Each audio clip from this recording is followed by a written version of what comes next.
Before I started making video, I was making film and sculpture, which are very labor-intensive, and when you make a decision, you can't necessarily change that decision with great ease. To go backwards and then go forwards and then backwards and forwards is just not done. So it was interesting. But when I first saw video as an art form, I realized that the principal element that was making video different was time. Time-based, time perception, time alteration. It was more like music than it was like film, which felt very discrete, or sculpture, which had a certain immediate presence. And so when I started making videos, I took advantage of the fact that you could shoot a lot, and even though editing was difficult, you could repeat shots because you were just re-recording information. So the plasticity of time was one of the first things that I was very interested in. And the second thing was, I grew up with television, and maybe it was more influential to me than movies, because I watch television all the time. And there's something about the way that television changes your perception of the world. It's condensed, it's in a box, it has a format and a structure that is different than real life. You live in real time. Television is organized into programs with TV commercials. There were a lot of things about television that I really liked, and one of them is this idea that it changed your perception and your ability to interact with the world. So if you put those two things together, those were things that I thought about a lot and felt a lot when I was making my early works. In the 1970s and into the early 1980s, that was a lot of what I did. Things where the screen was a device of transformation, and the ability to manipulate time was very strong. How do I sell my work? You know, I can't say that I have ever sold a work like a piece of art. There was a time where I didn't think that that was fair, because I felt like video as an art form was not a commodity. It was more the fluidity of the soul. And I wanted my work first and foremost to be on television, because that's what I was doing. I was making television. My own television, so this is way before YouTube, but I did receive commissions to make works, and I did distribute my work, and for many years, you know, that made me very good money. Not as editions, or not like prints, but more like you would rent a movie or you would rent a TV show. It's now in thinking in a different way about the practice and function of video as an object, where I'm starting to think more about sales, not to reject distribution or commissions, but thinking about taking some things that have been interesting to me and sort of folding them back in on themselves to create objects.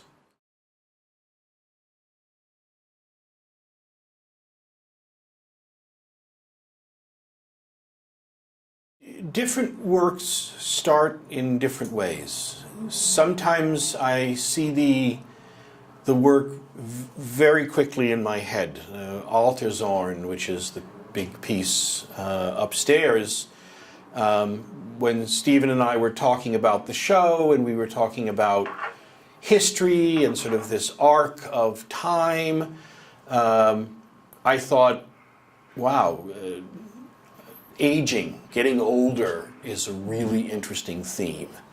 And all those young artists can't do that because they're just so young. And very, very quickly in my mind, I saw this idea of a cross with time running horizontally and sort of thoughts and emotions running vertically. And that there's a crossroads between the two of those. So similar to where I am in my life, but also in a visual way. So it's a nice metaphor, but then I could also do a lot of really discrete things. Different kinds of imagery to suggest time of life or change of feeling without necessarily being very specific. In fact, there was a very specific portion of it which Stephen said, no, you gotta get rid of that, because what we want to do is we want to make something that's much more poetic and metaphoric. But then sometimes I have a small idea, maybe a word. So the Alterzorn, it was like I had this big flash in my head and I kind of saw what it was and then wrote it down. But sometimes I start with a word or an idea and I have to figure out how that becomes something. So V plus M, which is a pretty large piece, I made that for a festival in France originally, to be on 9 walls of a chapel. And I had said to the man who's my friend, Gabriel Soucher, I said, I want to make a video fresco for the walls of the chapel. That's it, that's all I said. And he was like, oh, okay.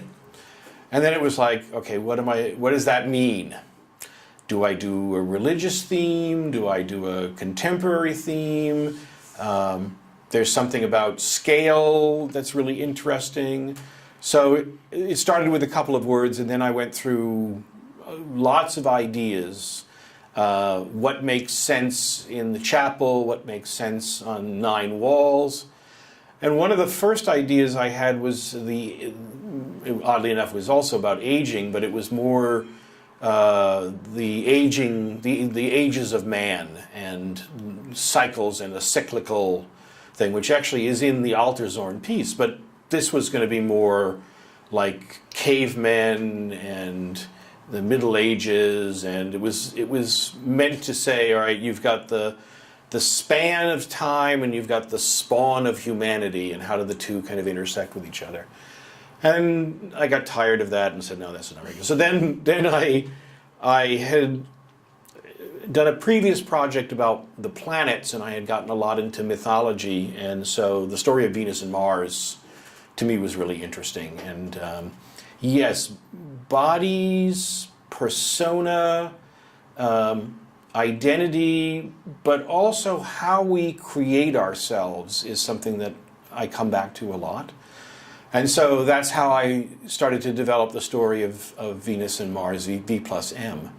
And then that went through about a 3-month writing stage where I figured out how I wanted to tell the story, and then I started doing mock-ups of each of the sections using just images I had, and then that became a script, and then that became a project.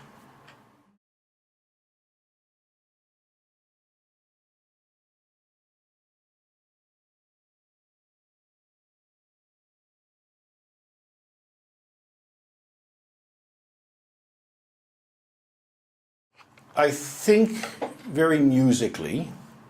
I feel like a dancer. I write, so I am in love with words. And I have known for a long time where I start and stop. So I identify in many ways with, here's my limit. Right, here's where my limit is. But the joy of collaboration is that you don't have to stop with just yourself. When you work with other people, your sense of self, your statement gets bigger. It gets richer. There's different kinds of details. So even though I feel like a dancer, I'm not a dancer. But if I work with dancers, what I get is the way that they can express emotion, character. They can make beautiful statements with their bodies, which I cannot do. But when we work together, we are better, bigger, stronger than either of us. So this idea of here's me, here's not me, is something that I have always been interested in, and I continue to find that to be very advantageous. First of all, it's great for communication. When you're working with a composer and you say, all right, I want this feeling, and I'm kind of hearing something a little like this, and then they go off and they do something and they bring it back and you go, well, that's not exactly what I was thinking, but it's really excellent. Then you have this advantage of not me. If I'm working with genderqueer performers, right? I'm an old, straight, white guy. So I'm very defined. But they are not me. And so there is a part of me that connects to them, and vice versa. And that connection expands me and takes the statement to a different level. It's not just one guy saying, this is what I believe. It opens the conversation so that it's not just coming out of my mouth. It's something that has its own sense of being and dimension. And that's really cool.